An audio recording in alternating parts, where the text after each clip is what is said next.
My grandparents dropped me off a great big piece of stromboli with cheese all over it. It's literally sitting on my desk right now. Oh my goodness. You got to get it out of your room. Hello, everybody. You're participating with Empowering Pastors Leadership Training. And if you're online today, we want to remind you to go to the chat section. We have Pastor Cody's actually there, and he's able to communicate with you if you have questions or statements. We're going to be asking opinion, of course. I want to make sure that you're participating with us. This is a tremendous one today. I'm very excited about it because it's something that I know I need more of, and we all need more of. So we're going to be beginning in probably about 30 seconds, and just wanted to give you the information to make sure that you get onto the chat section. Now, I don't know how many of you, Pastor Obi, what's the dates? It's March 20th through 22nd. March 20th through the 22nd is the Empowering Pastors Conference. This year, we have David Ireland. Oh my goodness, if you have never heard David Ireland, he is so powerful. And we also have Bishop Rick Thomas from Florida. He'll be with us. He's one of the speakers. And I'll be taking one of the nights as well. Very excited about it. And the theme for this year is called the Divine Blueprint. I was going to say plan, but that wouldn't be sound as good. Divine Blueprint, where we want to make sure that we are in the divine blueprint of how to grow the kingdom of God in the church and your ministry. So we'll make sure that you come. We have always phenomenal prices. We do that on purpose. We keep it very low economically with what you have to pay to come. We did it on purpose. That is because we don't want anybody to have an excuse to say they cannot. And let's be honest, majority of the churches in America right now are under 70 people. So most pastors have to work bivocationally, and they don't have a lot of funds. The churches don't have a lot of money. So we have made it so that you can afford to come. These are 3 days of divine impact to teach and to push and thrust us forward to do great things for Jesus. So make sure you are here in the month of March. You'll be getting, I'm sure, a flyer on it. And I'll probably be calling many of you just to encourage you to come. But we want to make sure that you're here because we know it'll be a blessing to you. Okay, let's begin. Today I want to talk about something that, as we're going into the new year, I believe it's extremely important. If someone could just run down and grab the rest of the staff, that'd be tremendous. Thank you. I believe these are points, and I don't know, how many of you have to learn the hard way? How many of you usually learn the hard way? How many of you would rather not learn the hard way? How many of you would rather learn from somebody else's foolishness? Me too. Problem is, I keep learning the same lesson and just seem never to learn on this one. This is a challenging one for me. All leaders must have rest. It is simple. We have to have rest.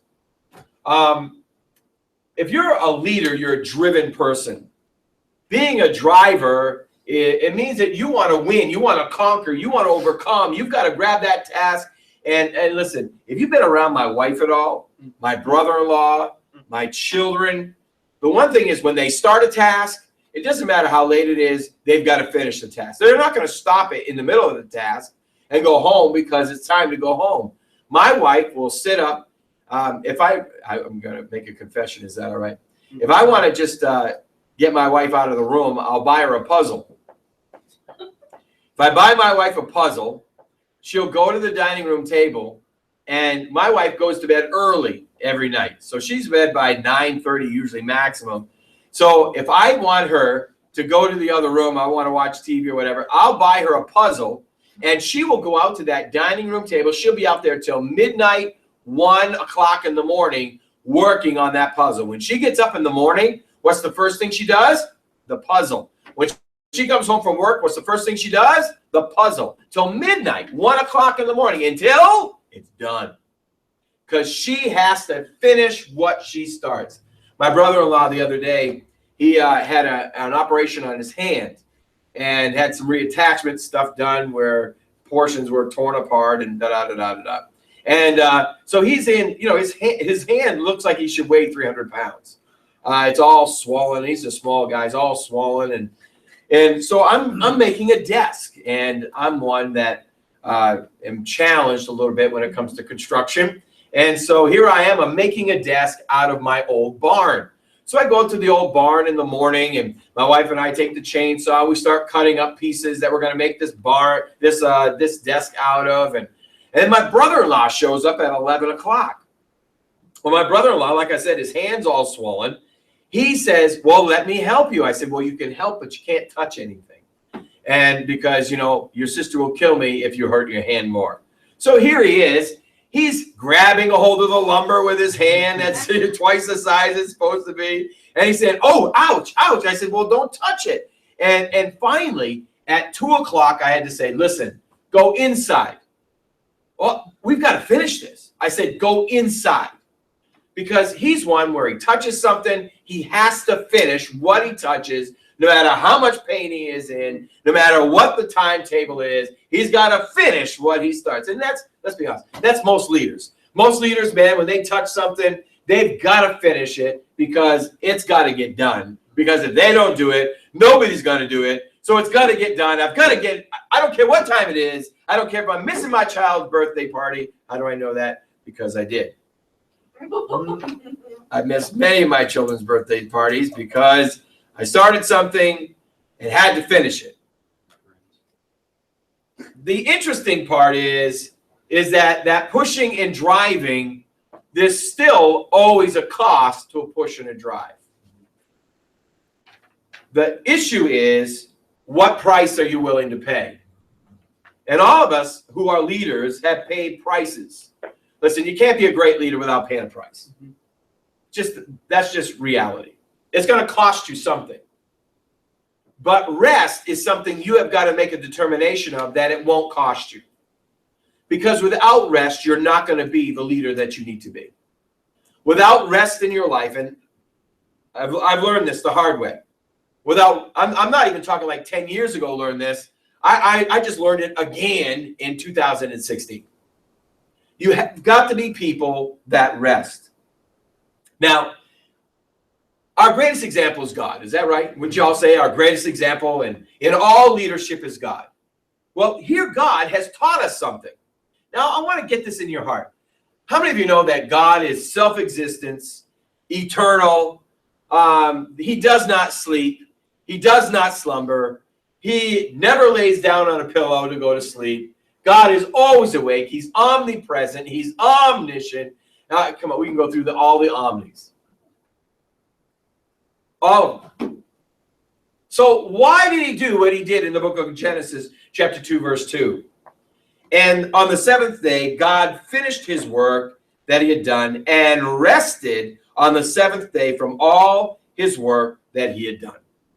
The word rested there is the Hebrew word sabbath, which down at the root is desist from exertion, used to imply relations. And it gets down to stopping. Everybody stop. God stopped. God rested. God stopped exertion on the seventh day. Why would God do that? That's a good question. I'm sure you got an answer. Why would God do that? If you're online, text it in. Why would God rest on the seventh day? Exactly. It has nothing to do with him. He doesn't need rest. We need rest. So God rested on the seventh day to be an example to us. He stopped exertion on the seventh day to be an example to us because he's the greatest example of leadership. And he wanted us to be able to glean and grasp even what he did not have to do so that you and I could accomplish what his purpose is for us. God rested. We have got to learn how to rest. When I was in high school, I ran track. I was a very bad runner. I never accomplished anything great and positive, except I did create a trail called the SSG Trail, Spencer, Schlapak, and Gates Trail. That was a 10-mile run, cross country, through swamps and everything. It was a great time. But other than that, I ran the mile at the track meets. Now, I remember when I first started running the mile, I would go out of the gate, come off the line as fast as I could, man. I was sprinting off the line. and then come to a quick realization that by the first quarter mile, I'm a little bit slower. And by the last quarter mile, I was last. After a while, my coach, I didn't learn well. After a while, my coach took me in and made a statement to me. He says, you know, Spencer, you've got to pace yourself. You know, you want to go off quick, but you want to pace yourself to where at the last lap, you're actually going to be able to speed up and sprint your last lap. If you don't pace yourself from the beginning, you're burned out by the end. And this is where many leaders are. This is where many people are in their own life. They don't take the time to pace themselves. They don't take the time to make sure that they're in a good stride. So then what happens is they get so fatigued on the last lap, they never finish the race. Paul made a declaration. What did he say? I have fought a good fight. I have finished the race. We've got to learn how to finish, and rest is a part of the plan that God has put into purpose of how you and I as humans, God didn't need it, he did it for us, how you and I as humans can come to this place of learning how to finish the race. We have got to pace ourselves. We've got to learn how to bring rest to our lives, for without rest, we're not going to be able to, number one, be great leaders, and number two, we're going to get fatigued. And many people, I can tell you many pastors who are, I said it earlier in the introduction, most pastors are bivocational. Not some, it's the majority. So most churches in America now are under 70 people. 70 people can't afford to pay a pastor enough to really survive. So most pastors in America are literally bivocational. And in this bivocational lifestyle, you know, they are running and running, trying to do God's work, trying to pay for it by working another job, and they just plumb get tired. And they get discouraged when they get tired. They start giving up, and they just go into secular work. I was just talking to my stepfather yesterday about a pastor I actually preached for in New Hampshire at one point in time. And now he's not even bivocational. He quit the ministry, and he's just working a secular job. And many pastors come to that place. I was watching Undercover Boss. I like that show. I don't know if you've ever watched that show. I like that show. And watching the Undercover Boss, and this boss last night was a very high-strung dude. And he came to this, I'm trying to remember what it was, something Brothers. It's clothing. And I'm talking like really high-strung, not really organized. And he went and did his undercover thing and met a woman, met a lady, probably in her 20s. She had 2 kids. She had to work 2 jobs. She was just surviving. And she was tired. So at the end, you know when they bless him? At the end, he gave her $5,000 to go on a vacation with her and her family. Well, you know something?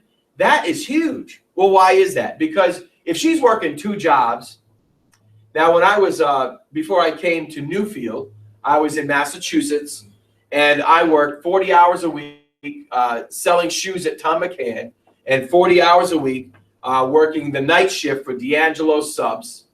And I also, in the rest of my downtime, was renovating a church building, painting it, naming it, and on Sundays, I was then preaching on Sundays 2 services. Let me tell you, it doesn't take long to get tired. And the problem with being tired is that this mistake puts people in a position where they're not ever going to accomplish what's really on their heart.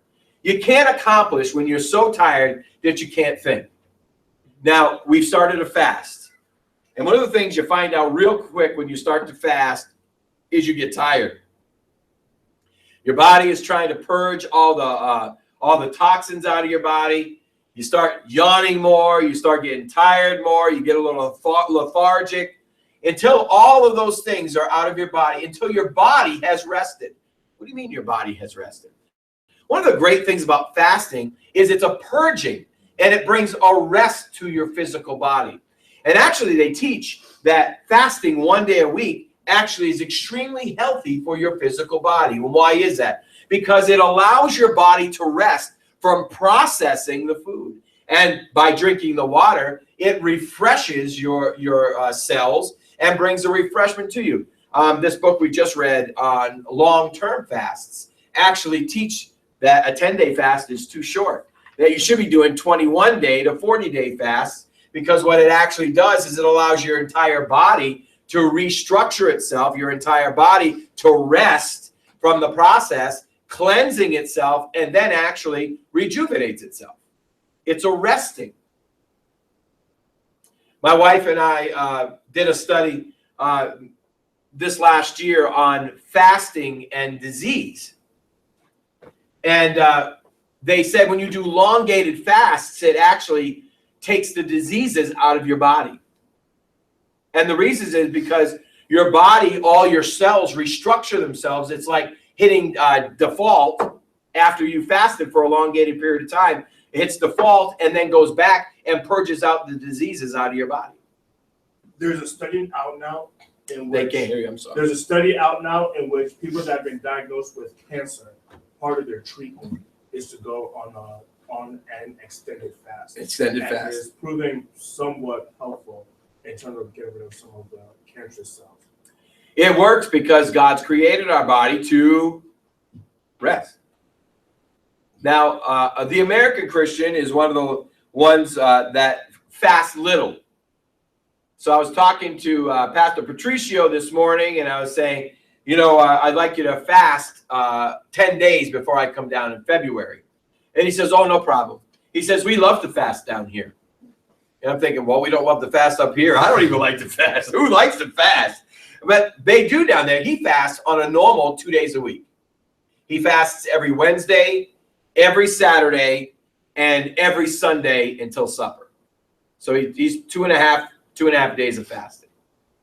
So out of the 7 days of fasting, or out of the 7 days in a week, he's fasting 2.5 days.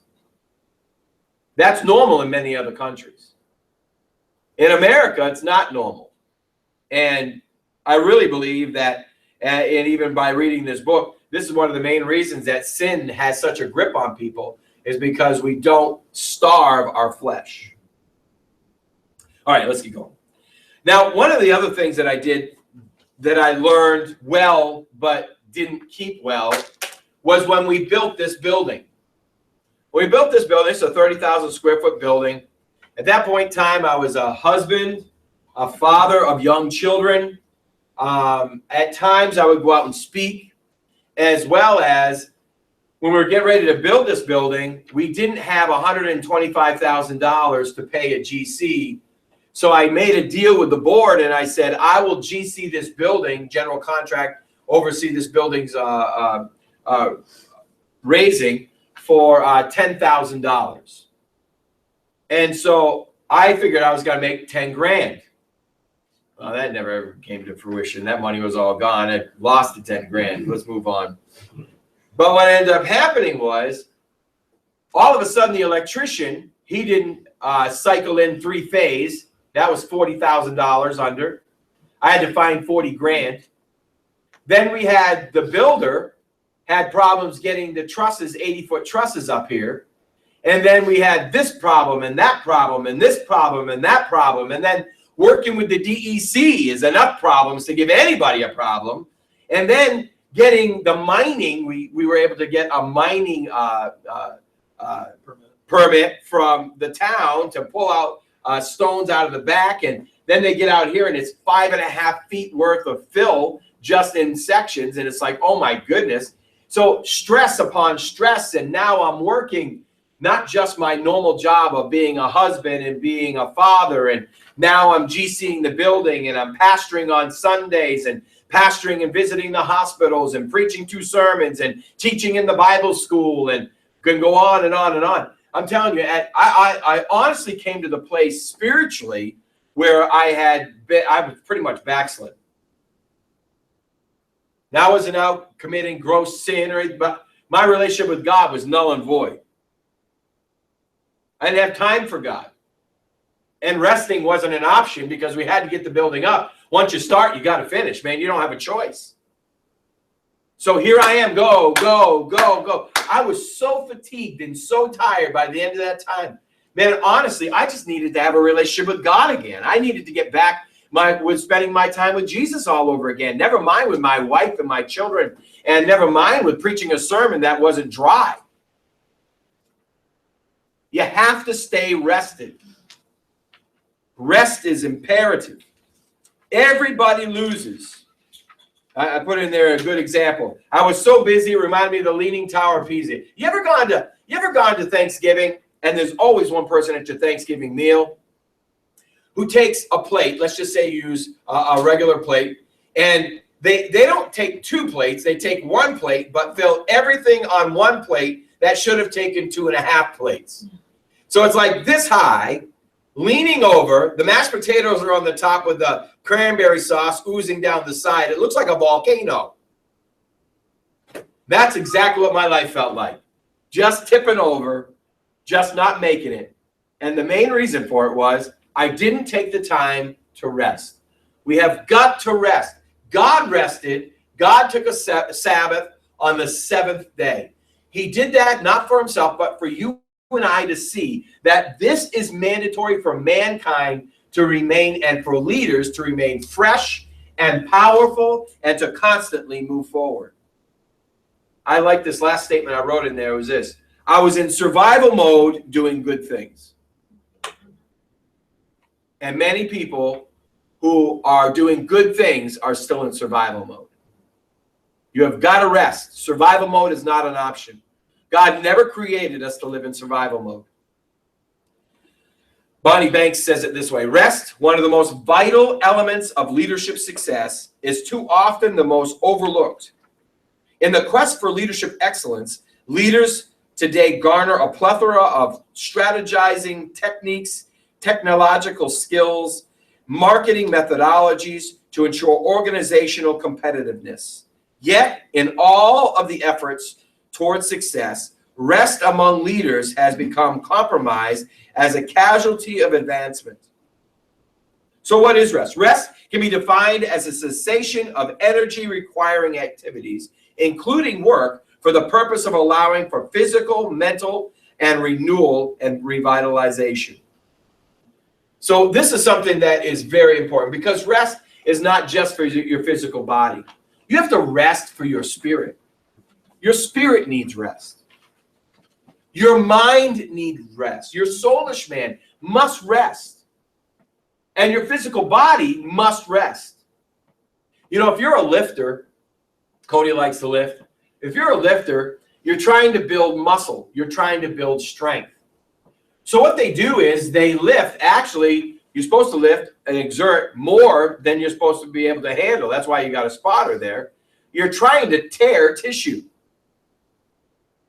A person that lifts every single day never, ever heals. If they don't rest, their muscle doesn't build properly. Even in lifting, you have got to rest. Why? Because your body needs that time to rejuvenate itself. Every area of our life must be rejuvenated. And God has set this in order. God planned rest to be part of our lives. Now, this year, again, you would think that you would learn after once, twice. I wish I learned quicker. This last year, my wife and I, in 2016, had one vacation. We took the vacation in the spring of 2016 in the month of February. His tabernacle was overwhelmingly busy. And I'm not talking bad busy. I'm talking good busy.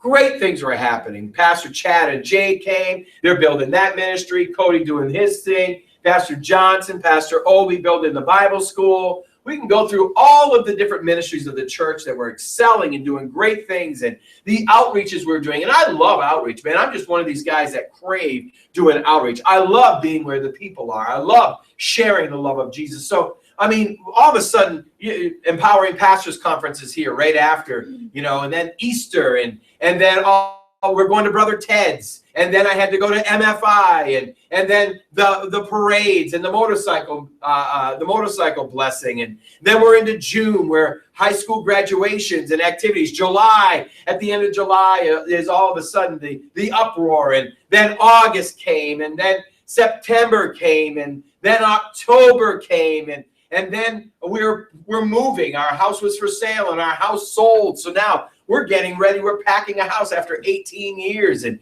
so back in February, we took a vacation for a week and a half in Florida, one Sunday off. And now all of a sudden, I'm doing empowering pastors stuff. And now we're planning on moving and we're packing the house. And then all of a sudden, we had problems with all of that, stress with all of that. And then in October, they diagnosed Rhonda with cancer. And all of these issues and all of these things and all of this stuff going on. And then November comes, and I love my father, but my father was here for almost 6 weeks. And I just looked at Rhonda after all of this, and I simply said, next year is not going to be like this year. I'm sorry. We're going to take time off. We have got to rest. Now, it's not that we didn't make it. Our faith didn't wane and didn't fail. But you get tired. And you've got to take the time to rest. And again, I've learned this the hard way. So why do we need to rest? Number one, you get a pace. So you pace yourself to the completion so you don't have burnout. Number two, personal health issues. Man, when you start seeing how in the next page, we're going to get into inflammation, why many people die of heart problems. It's because of lack of rest. Mental clarity. You get out of the fog. You never rest your mind. I remember my wife, because she's one of those people that touches it, it's got to finish it. She'd have a thought in the middle of the night, and she'd sit up, and she'd be up. Wanted to make sure she didn't forget the thought. And she would be up night after night. And I finally looked at her and says, get a pad, get a pen. I said, when you get a thought, put your mind to rest by writing down that thought. And when you get up in the morning, that thought will still be there and it's fresh. You've even got to make your mind rest. Some people stay up at night worrying about money. They stay up at night worrying about their business. They stay up at night worrying about production. They stay up at night worrying about these issues. If your mind never rests, then you're never going to have clarity of thought. Emotional sanity. You've got to rest in your emotions. One of the hard lessons about ministry that I learned was you can't take somebody else's issue home with you. Yeah. And what I meant by that was, I'm not even saying take it home to your wife. I'm talking you and your brain can't take it home. If someone's dying in the hospital, and I've buried a lot of people over 30 years of ministry. I've had many funerals, and I've been there, many of them, when they've literally taken their last breath and gasped into this earth. When you're looking at them and seeing their family collapse around you, and like I told you once, the worst funeral I ever saw was a mother who literally climbed into the casket with her son. You know, when you're dealing with those kind of emotional issues, you have got to have a checkpoint in your life that, listen, I cannot take this home. I cannot live their life for them. I can give them the direction for the Word of God. I can carry them. I can love on them. I can cry with them.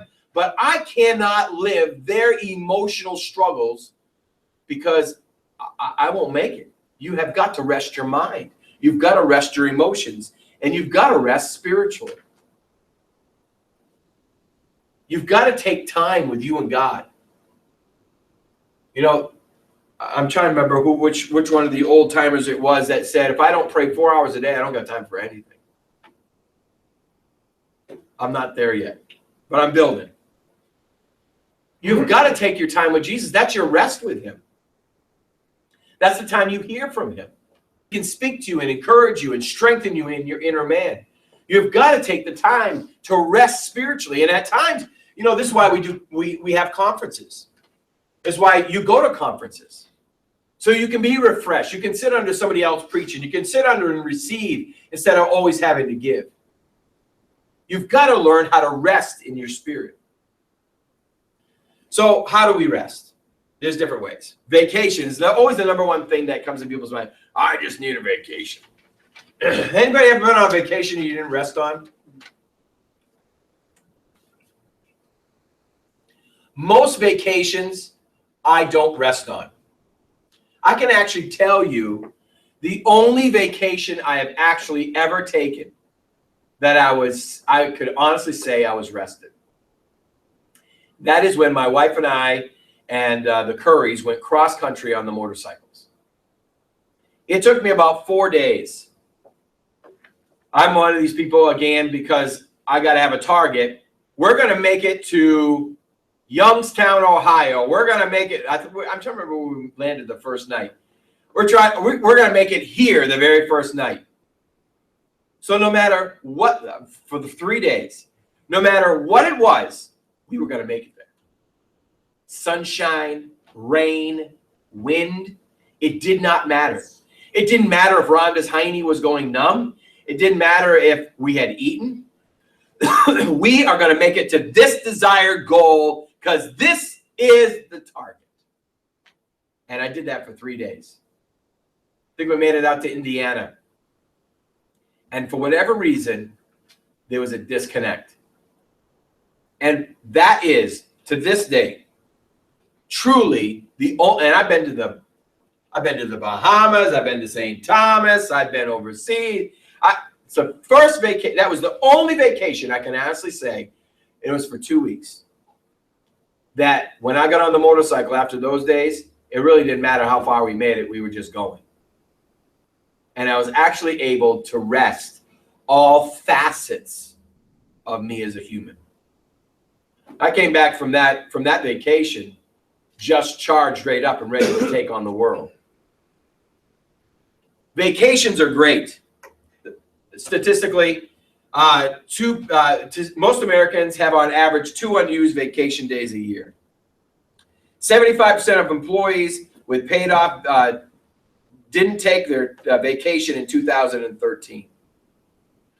We all need vacations, but honestly, vacations aren't always the answer either. Rest doesn't always mean vacation. This year, I think maybe it was last year, I just realized I was being a really bad boss. It took me a lot of years to realize that.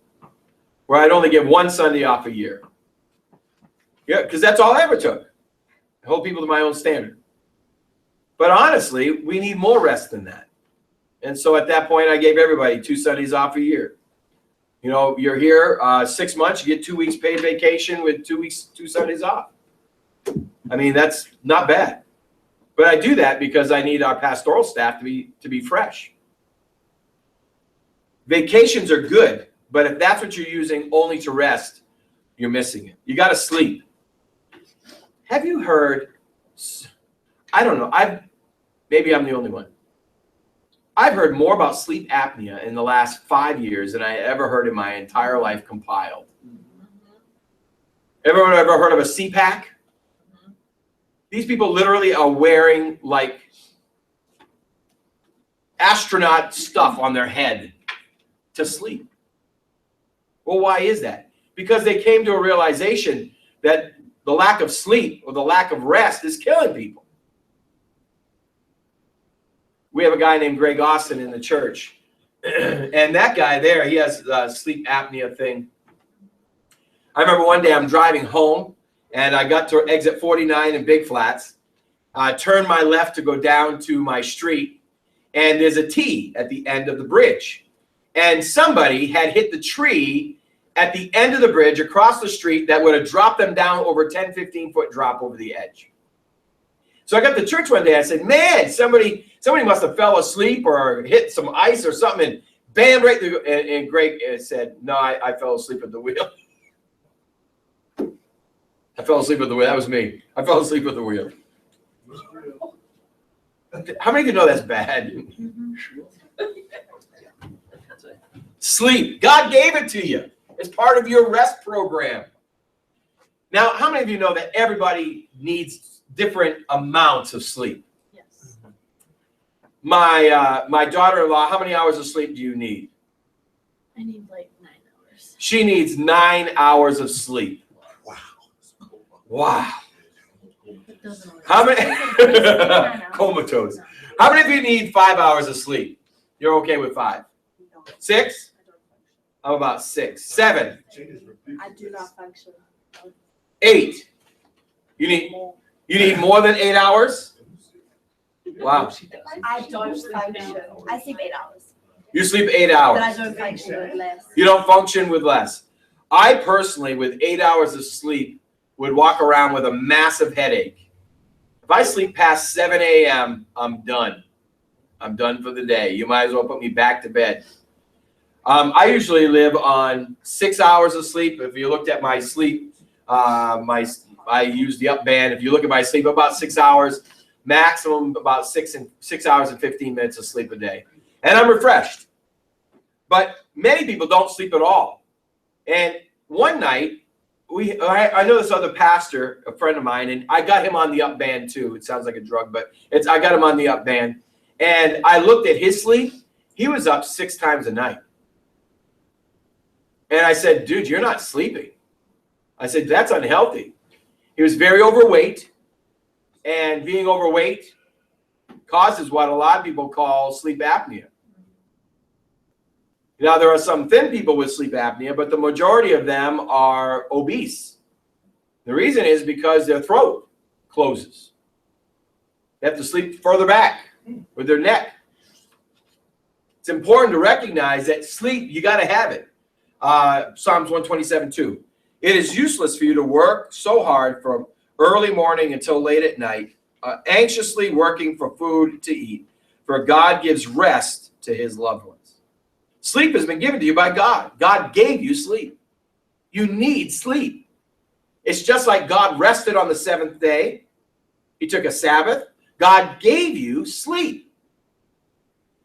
You know, somebody once said to me, Pastor, you need to get a better mattress. You'll sleep better.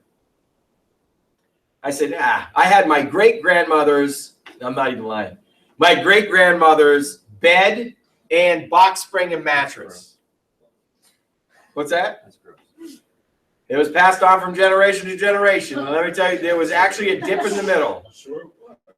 Running up, slept, we slept in that bed for over, my goodness, 13 years. No mattress pad. Oh man! I just never slept well. Oh God! 2 years, a year and a half ago, I'm going to keep this on track because it could be dangerous. A year and a half ago, my wife and I, actually probably a year ago, we went to Raymore and Flanagan, and I jumped on one of those Posturepedic beds. Wow. And I looked at the Posturepedic bed and I said, wow, that price is really expensive. And so we ended up buying an iComfort bed, which was still over $2,000. I think we have $3,500 in our box spring and mattress. At first I was like, you got to be crazy. That's just too much money. But honestly, oh my goodness, I sleep so good. When I wake up in the morning, I am rested. Rest is important. You live longer if you sleep. Many things that we take for granted are affected by sleep, says Raymond Jean, Ramonde Jean, MD, Director of Sleep Medicine and Associate Director of Critical Care at St. Luke's Roosevelt Hospital Center in New York City. If you sleep better, you will certainly live better. It's pretty clear. Sleep lowers inflammation. Inflammation is linked to heart disease, stroke, diabetes, arthritis, premature aging. Research indicates that people who get less sleep, 6 or fewer hours a night, have higher blood levels of inflammatory proteins than those who get more. Creativity. Researchers at Harvard University and Boston College found that people seem to strengthen the emotional components of a memory during sleep. which may help spur the creative. Weight. If you want to lose weight, researchers at the University of Chicago found that dieters who are well rested lose more fat, 56% of their weight loss than those, 56% of their weight loss than those who are sleep deprived, who lost more muscle mass. So sleep is a big part of rest. Now, how many of you go to bed every night about the same time? How many of you automatically wake up at a certain time? Me too. It's just, one of my daughters-in-law said, nope. Sleep is important. And I really want to challenge you. What I used to do, and I probably should do it again this year, is I took 3 days and I would go to a hotel with a Bible, a pad, and a pen. Nothing else. And water. I would fast for 3 days. I would go to a hotel, the most memorable hotel. What was that one in Fisherville? Ew. Yeah. The El Monte Inn. The El Monte Inn. Yeah. Can I just say it was a very gross place and really needed to be closed. But at that point, we had no money. So the El Monte Inn was my option. And truthfully, the walls are paper thin. So I went to the El Monte Inn with my Bible, my pad, my pen, and water. And you know what I did the very first day? I slept all day long. I'd get up, I'd read some scripture, and I'd go back to sleep. Probably in a 24-hour period of time, I'm not even exaggerating, probably slept in and out probably 17 to 18 hours. And I'm not one of those type of people. But when I got up the next day, my full second day, I was in the Word, in the Word, in the Word. And by the third day, man, the voice of God was so clear to me. The voice of God was so crisp to me. I had no phone, no distractions, me and Jesus. I was rested, and man, I could hear him. I would sit down and I wrote out the vision for that year. And God really, it was just a phenomenal time. But what I determined that I was doing in those 3 days is I was resting every facet of my being. I was resting my mind. I was resting my physical body. I was resting my spirit. I was resting every area of my life, even in this place called the El Monte Inn. You've got to learn to rest. If you don't rest, you won't be healthy enough. You got to exercise. It's part of resting your body. What do you mean? That doesn't sound like resting. That's exertion. Because when you exercise, your body sleeps better at night. Try it. Go out and get tired for a day. Go work hard for a day. Go get your hands dirty for a day. Go run. Go ride a bicycle. Go to the gymnasium. Go to the gym. Go lifting. Go do something that creates exertion within your body. God created our bodies to move, not to sit and settle. We've never been called to be sedative. We've been called to move. In America, most people do not exercise. They do nothing for their physical bodies. Yet we do grow a pretty good six-pack underneath what we call the, what do they call that? No. The beer keg. Thank you. You might have a six-pack, but it's under the keg that you'll never reach. You can tell I never drank. Here we are. When was the last time you exercised? Last week? Yesterday? Before my first child. Before my first child? She's pregnant for her second. Almost done. Wow. Chad Michael? Yeah. A little bit. When was the last time you exercised your physical body? Now, I will tell you this, is that for myself, I was riding bicycle. My goal this year was 1,000 miles. I hit it last year on my bicycle, and this year I was way behind. And then with all the moves and stuff, how many of you know you got really every excuse in the world you can ever find not to exercise? And so here I am. I'm looking at December 27th, And I'm at halfway. I have not exercised on a bicycle in 2 months. Do you know what I find for myself? My breathing is more labored.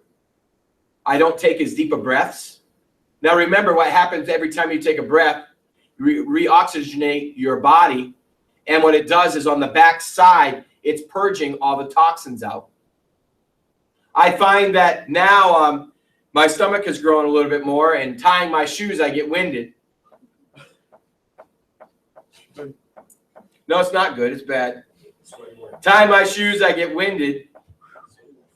When I don't exercise, my body is not taken care of. And I don't sleep as good. You have to exercise. And number 4, we'll just end with this, is you got to have fun. Ever been so busy you haven't laughed in a long time? I've been so busy. I've had different seasons of my life, and this fall was one of those seasons in my life where it was very difficult. You know, just dealing with a doctor telling you your wife has cancer is enough stress. That's just in enough itself. But now you're moving after 18 years, and then you got all these other activities happen, all these other things. You're still pastoring, you're still father, you're still a husband, you're doing all these things, everything on your plate. I went a good amount of time without laughing. And let me tell you, it really changes things. You actually, it's very easy to slide into a depressive state when you're not refreshed. And I had to grab myself and say, you have to rest. In December, we really didn't have time, and we honestly didn't have the money. It's not an expensive trip, you know, to fly down to Florida on Allegiant is probably $300. And so I had money that came in from my books, and I just put it there. I made sure that I could afford. I think it probably cost us $500 because we stayed down with the executive pastor's house. But honestly, it probably cost us $500 to go down there and rest for 4 days. Really 3 days. Tuesday, Wednesday, and Thursday. Flew in on a Monday, flew out on a Friday, was home by 10 o'clock in the morning. But just those 3 days, of being able to get the sunshine in your face, I didn't answer a lot of phone calls from the church.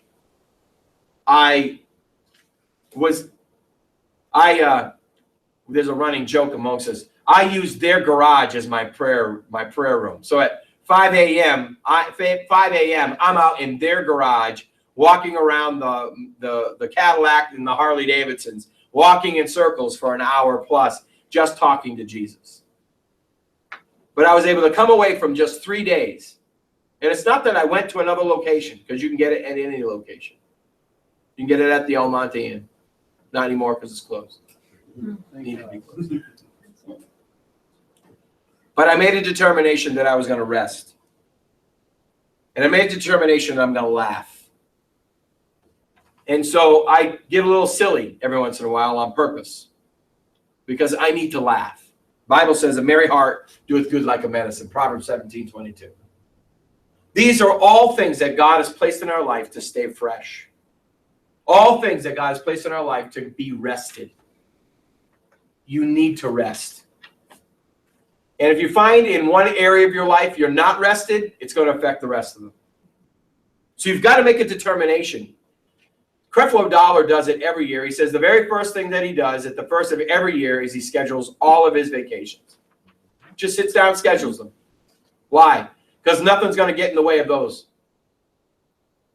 You've got to schedule your life.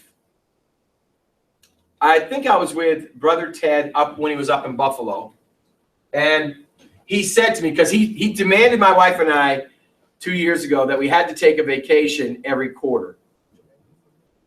And so, of course, last year we didn't. And when I saw him in Buffalo, he sat me down and he said, have you gone on vacations this year? And I said, well, Brother Ted, we've just been really, really busy. I mean, good stuff. We're having a great time, but we're really busy. And he looked at me and he goes, yep.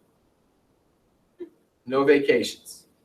I said, no. He says, so you're letting the monster run you instead of you run the monster.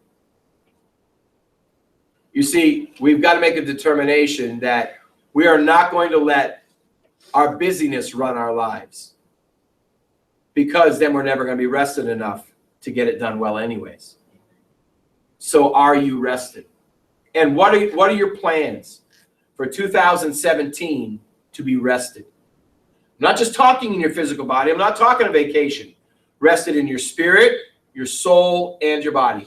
How are you determined that you will be rested so that your production as a leader will be at the highest extent of productivity that you can give? Because you can't give it unless you are. You have to make a conscious decision. So this year I've already made my conscious decision. I'm going on vacation once a month. I'm going to go and I'm going to jump on an airplane, and I'm going to be down in Florida for the month of, I was going to do January, but my daughter-in-law canceled that one because she should be popping at that period of time. Right, you'll be in Mexico. But we're going to Mexico, which is not a vacation, in February. So at the end of February, I'm taking a 3-day down there. I'm not missing anything because I'm during the weekday. March is Empowering Pastors, but I'm still taking a week. April, I'm taking a week, even though it is Easter. And at the end of May, I'm jumping the Harley. We're flying down and riding the Harley Davidson back from Florida, back here, in time for the bike blessing. I've just made a determination that I'm not going to accept anything less. I choose to be rested. And I choose to be rested because we got so much work to do. I'll end with this right here. I don't know what time it is. Someone help me. 51. Oh, perfect. We're going to be early. I learned this, that the work you have to do today will still be there tomorrow. It really is not going to leave. It still has to be done, but it's not going to go anywhere. It's there. So it's better to pace yourself than to burn yourself out so that you can have higher production the next day. You ever had a job that you were doing, you just couldn't figure something out, but you left it for a few hours, came back, and then you were able to do it? Or you slept on it, you got up the next morning and you had the answer how to do it? Refresh. Stay fresh. So what are ways that you yourself stay fresh? What do? What do you do to keep yourself rested? Online. Why don't you text that in? What do you do? Sleep. Sleep. Somebody else? Yes. Honestly, worship energizes me. Worship? Massages, pedicure, facials. And shopping. What? Spell that right. Just put Hey. my whole body. Shopping Whole body. It relaxes me. How often, Pastor, do you do that? I just did one last Just did one last week. before last. Awesome. Somebody else? Cook. Cook? Jay, why didn't you tell us? Jay, do you relax?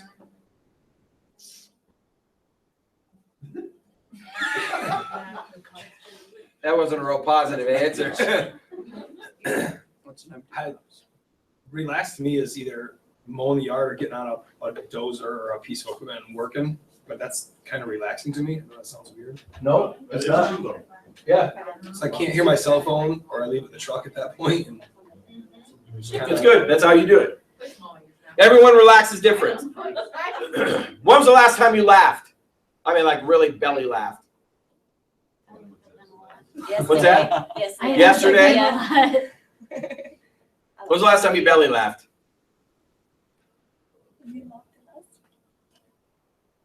Yesterday. Yesterday. Anybody else? Carla, I have to test. you laughed at Tess? That's Roby. I'm going to say Sunday. When we talk about sacrificing. Yes. How did you not hear that? I don't I know. didn't even hear that. Sacrificing the new people, I'll be honest. I wasn't paying attention. Spiritual Pastor Johnson. Oh, wow. Okay, Hollywood. My middle name is Jim. No, I laugh all the time. Yes, I mean, I laugh all the time. I don't need people I either. don't think. I laugh a lot in prayer, actually. I laugh a lot in prayer. Actually, in private, you laugh at Mindy and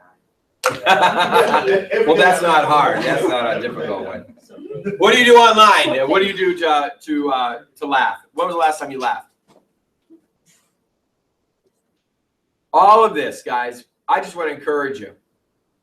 You know, we've been doing books and stuff like that. I've been enjoying the books, but probably the last 4 weeks, I've just really wanted to share some of the things that have been secrets for me. And this is one of them. This is one I've had a real hard time learning. And you have to make yourself learn this. You have to rest. Whatever works for you, you have to rest. Your spirit, your soul, and your body. Now we're on this 10-day fast, and we're relaxing or resting our physical bodies.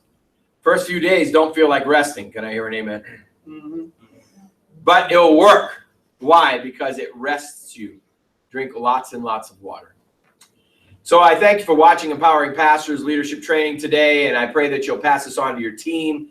Pastors, you know, one of these things that you should do is you should actually show this to your church board and ask them to help you schedule and make sure that you're scheduling vacations.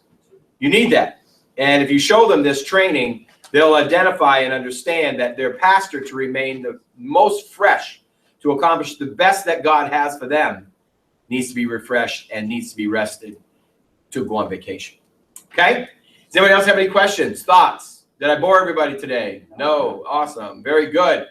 Have an awesome day.